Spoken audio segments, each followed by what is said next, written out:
Hi, my name is Matt Rousu. I'm Dean and Professor of Economics in the Sigmund Wise School of Business at Susquehanna University, and put together a short little video to show some economic lessons you can learn from the musical Hamilton. Now, before we get into why use the musical Hamilton to discuss some economic lessons, I think the more general question is, why would you use show tunes or songs from musicals in general?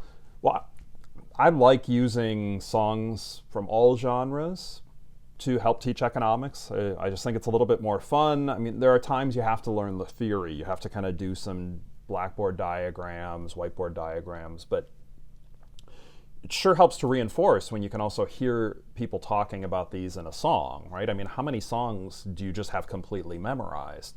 Well, if you have a song memorized and there's an economic lesson in there that you can kind of untap, it really helps with learning. Now, show tunes, though, might be the best, as musicals are designed to tell stories, and a lot of the times there's economic concepts in there. Why Hamilton specifically? It is one of the most popular musicals really of all time, and the songs showcase many economic principles. So in my book, Broadway and Economics, actually there's 14 different songs from the musical Hamilton that illustrate economic concepts. Now today, we're only going through 3, and we're not even going to go show the entire clips of these three particular songs. If you haven't heard the musical Hamilton, I certainly recommend listening to the soundtrack, and really, when you can get tickets, go see the show as well. For more, though, on musicals, and to find some of the clips from Hamilton, there's a couple of them on BroadwayEconomics.com, which is my website. CriticalCommons.org has a lot of clips in general, like music for econ clips. And my book, Broadway and Economics, covers a number as well. Now, the 3 we're going to go over, we're going to start with the song My Shot. The setup of this is where Hamilton meets Hercules Mulligan, John Laurens, and Marquis de Lafayette, and they sing about their aspirations, and they start talking about rebelling against the Brits. A ton of economic concepts, as you can see here, but what I want to do is just not going to go through the whole song. It's about a 5.5 minute song, but I want to play a little bit of the song for you, and then we're going to show through there where the economic lessons are. Yo, I'm a tailor's apprentice, and I got y'all knuckleheads and local parentis. I'm joining a rebellion, cause I know it's my chance to socially advance. Instead of sewing some pants, I'm gonna take shit. But we'll never be truly free until those in bondage have the same rights as you and me. You and I do or die. Wait till I sally in on a stallion with the first black battalion. Have another shot. Geniuses, lower your voices. You keep out of trouble and you double your choices. I'm with you, but the situation is fraught. You've got to be carefully taught. If you talk, you're gonna get shot. Bird, check what we got. Mr. Lafayette, hard rock like Lancelot. I think your pants look hot. Lawrence, I like you a lot. Let's hatch a plot blacker than the kettle calling the pot. What are the odds of gods who put us all in one spot? Pop in a squad and conventional wisdom, like it or not. A bunch of revolutionary manumission abolitionists. Give me a position, show me where the ammunition is. Oh, am I talking too loud? Sometimes I get overexcited, shoot off at the mouth. I never had a group of friends before. I promise that I'll make y'all proud. Let's get this guy in front of a crowd. I am not throwing away my shot. I am not throwing away my shot. Hey, yo, I'm just like my country. I'm young, scrappy, and hungry. Okay, a little bit of a taste of the song. Fantastic song. You could find the whole thing anywhere you can find music, right? So what are some of the economic lessons from My Shot?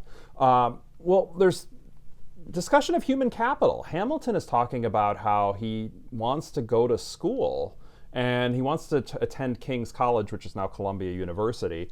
And he discusses that, like, he's got brains but no polish, but there's the idea of what does education do in order to build the skills that will let somebody earn more money, and that's human capital. Actually, also in the song, though, Mulligan sings about joining the military, right? Joining the military as a way to gain skills, as a way to advance oneself in life. The human capital gained from that is, traditionally, it's really been thought of as one of the best ways to gain skills, to gain human capital, to advance in society. Other topics, economic freedom. Lafayette doesn't want monarchy to rule life. There's others hidden in there too, really. If you listen to the full song, there's a lot of discussion about taxes, right? And why the rebellion was happening, and the fact that Britain was trying to tax the U.S., the whole taxation without representation, that's in there. Just a number of economic lessons in one 5-minute song. The second song we're going to look at is the song Satisfied. So this, Angelica Schuyler is singing about her first encounter with Alexander Hamilton. And more about that, it's her decision not to pursue Hamilton and coping with the outcomes. Now there's, in terms of economic concepts that we consider, there's really the idea of trade-offs and rational decision making. And we're going to play the clip, see if you can kind of discover those within the song lyrics that we hear. It's about a minute and 20-second clip here. You see his answer? His hands started fidgeting, he looked askance. He's penniless, he's flying by the seat of his pants. Handsome boy, does he know it? Peach fuzz, and he can't even grow it. I want to take him far away from this place, then I turn and see my sister's face, and she is helpless. And I know she is helpless. And her eyes are just helpless. And I realize 3 fundamental truths at the exact same time. Where are you taking me? I'm about to change your life. Then by all means, lead the way. Number 1. I'm a girl in a world in which my only job is to marry rich. My father has no son, so I'm the one who has to social climb the one. So I'm the oldest and the wittiest, and the gossip in New York City is insidious. And Alexander is penniless. That doesn't mean I want him any less. Elizabeth Schuyler, it's a pleasure to meet you. Schuyler. My sister. Number 2. He's after me, cause I'm a Schuyler sister. That elevates the status side. Have to be naive to set that aside. Maybe that is why I introduce him to Eliza. Now that's his bride. Nice going, Angelica, he was right. You will never be satisfied. Thank you for all your service. If it takes fighting a war for us to meet, it will have been worth it. I'll leave you to it. Number 3. I know my sister like I know my own mind. You will never find anyone as trusting or as kind. If I tell her that I love him, she'd be silently resigned. He'd be mine. She would say I'm fine. She'd be lying. Another great song. If you paid attention to the lyrics, I think you should have seen that the trade-offs become really apparent here. So Angelica is really pained in the song, especially as she goes on a little bit more, that it's clear she loved and loves Hamilton, but she decided not to pursue him. She decided to let her sister Eliza have the chance. And while it was a really painful decision for her, she had 3 very good and rational reasons why she was doing that. Right? She's supposed to be the social climber. Her sister desperately wants her, and there's always going to be this thing, is she being married for her money, right? I'm like, she had very good reasons, but it did not make it easy. And this gets to one of kind of the fundamental tenets in economics. And in fact, Greg Mankiw, who's the best-selling author of economics textbooks, has his list of the 10 principles of economics, and one of them is people face trade-offs. To get something, you have to give something up. To get one thing, you have to give up something else. And so here, it was a trade-off, and it was a painful trade-off. It wasn't even it wasn't a trade-off about money. Many trade-offs aren't, but many of the most difficult trade-offs in life really aren't about money. And this song does a really good job of illustrating that. The third song we'll consider is Cabinet Battle Number 1.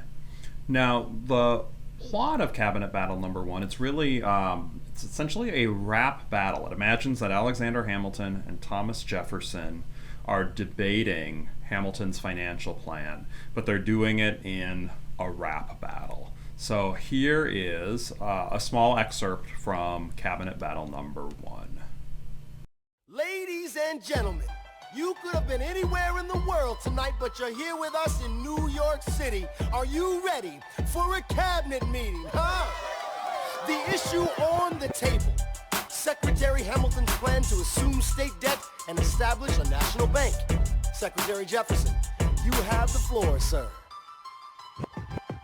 Life, liberty, and the pursuit of happiness. We fought for these ideals, we shouldn't settle for less. These are wise words, enterprising men quote them. Don't act surprised, you guys, cause I wrote them. Ow, but Hamilton forgets. His plan would have the government assume state debts. Now place your bets as to who that benefits. The very seat of government where Hamilton sits. Not true. Oh, if the shoe fits, wear it. If New York's in debt, why should Virginia bear it?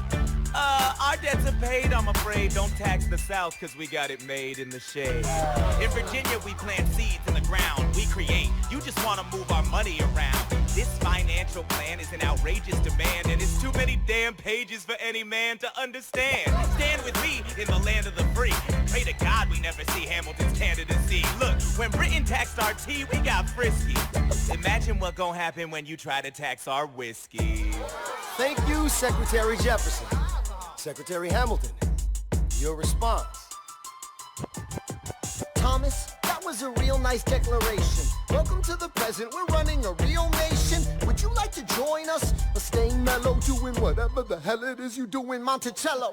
If we assume the debts the union gets, a new line of credit, a financial diuretic, how do you not get it? If we're aggressive and competitive, the union gets a boost, you'd rather give it a sedative? A civics lesson from a slaver. Hey neighbor, your debts are paid cause you don't pay for labor. We plant seeds in the South, we create, they keep ranting. We know who's really doing the planting. And another thing, Mr. Age of Enlightenment, don't lecture me about the war, you didn't fight in it. You think I'm frightened of you, man? We almost died in the trench while you were off getting high with the French. Thomas Jefferson always hesitant with the president. Reticent, there isn't a plan he doesn't jettison. Madison, you mad as a hat, so take your medicine. Damn, you in worse shape than the national debt is in. Sitting there useless as two shits. Hey, turn around, bend over, I'll show you where my Yet another great song, right? You could say that actually about pretty much every song in the show. It's part of why it's one of the most popular musicals of all time, right? But what I really is fascinating to me about this song, or I don't know about fascinating, but wonderful about this song, is how many songs are there that get into issues of the Federal Reserve and the national debt and do it so eloquently where you want to sing along to it. So in this, Hamilton and Jefferson are engaged in a rap battle about Hamilton's financial plan for the nation. So Hamilton's financial plan was to create a central bank, to have the U.S. assume the debts of the individual states, and over whether the U.S. should pay back the national debt accumulated from the Revolutionary War, right? There are some arguments that, look, okay, now that we've won the war, we're a country. Anything before that, it wasn't us. We shouldn't have to pay it back. The flip argument is, well, it really adds to the legitimacy of our country and our currency if we do pay this debt back. The plan eventually did pass, and in exchange for that, the U.S. Capitol moved from New York City to Washington, D.C., kind of the dinner table compromise. So what were some of the issues discussed? There's the role and the size of government. Like, how big should the government be? There's debates that we're still having today, right? There's the quotes on the screen about the debts and the size of government, but then actually one of my favorite lines I haven't put on the screen, it's discussing that the plans they were voting on were too many pages for anybody to understand or read. And that's actually still something that happens today. If you do a quick Google search, you'll find stories of politicians on both sides of the aisle who have passed the multi-trillion-dollar budgets without reading them. And well, why haven't they read them? Because they're hundreds or thousands of pages. It's really kind of impossible to have read them. So it's an issue from back then that people are still arguing over today. The other interesting thing, I think this really gives an introduction to the idea of the Federal Reserve System. So the Federal Reserve System didn't start until the early 1900s. But Hamilton's central bank was kind of a precursor to this. So a Federal Reserve acts as a bank for banks. It's where banks do their banking and can get loans and can get liquidity.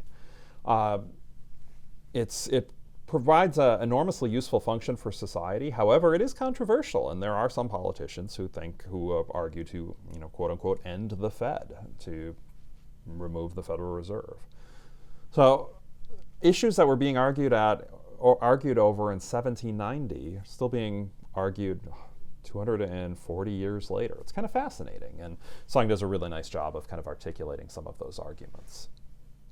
There are, as I mentioned earlier, there are 14 songs in the musical Hamilton that do a good job of covering economic topics. Here's 9 of them, in the various economic topics that they cover.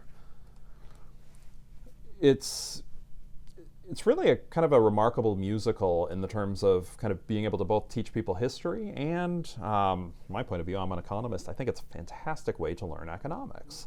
A lot of lessons are embedded in the various songs where you can learn about them, or you could perhaps learn in a classroom and then have them the concepts reinforced when listening to the song lyrics in Hamilton and really kind of paying attention to them.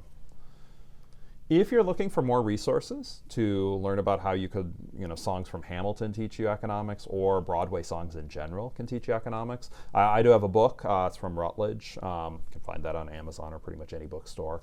I also have a free resource, BroadwayEconomics.com, where I have over 50 songs posted that are from musicals, and they teach you about economics. A couple of the clips, there's a couple songs from Hamilton on there, and songs from many other musicals from kind of all different time frames.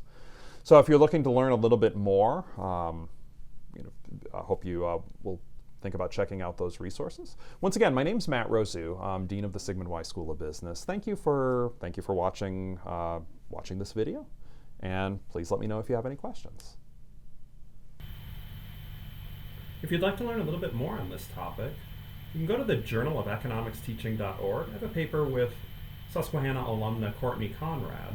We worked on this together while she was a student here, and it goes through quite a few more of the songs within Hamilton and shows where the various economic lessons can be found. So if you're interested, check it out.